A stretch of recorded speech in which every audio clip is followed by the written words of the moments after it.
Et si je vous disais qu'un piège invisible influence vos décisions depuis toujours, on plonge dans l'obscurité d'un mécanisme psychologique méconnu, le biais d'abstraction.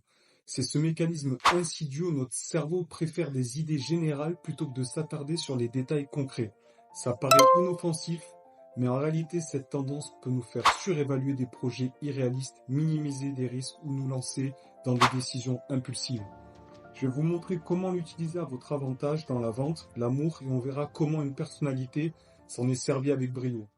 Dans la vente, le biais d'abstraction est une arme redoutable. Les clients sont naturellement attirés par des promesses ambitieuses et vagues, car leur esprit comble le vide avec leurs propres attentes.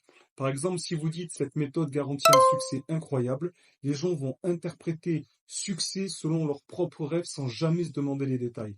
En revanche, si vous rentrez dans les détails techniques et complexes, vous perdez leur attention. Donc pour vendre efficacement, il suffit de rester dans le flou artistique, mais si vous vous protégez contre ce biais, vous poserez toujours les questions précises, comment ça marche concrètement. Ça va vous permettre de sortir de cette généralité séduisante et d'évaluer objectivement une offre. Dans l'amour, ce biais est une recette parfaite pour idéaliser une personne, surtout au début d'une relation.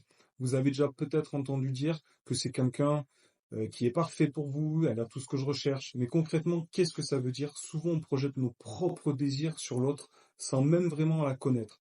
Pour éviter ce piège, prenez le temps de poser des questions spécifiques et observez les comportements. Des comportements concrets. La personne est-elle réellement ce qu'elle semble être ou est-ce que c'est votre imagination qui comble les lacunes? Une relation solide repose sur des faits concrets, pas sur des fantasmes abstraits, et vous verrez parfois il n'y a jamais de réponse, et quand c'est comme ça, croyez-moi, vous pouvez fuir.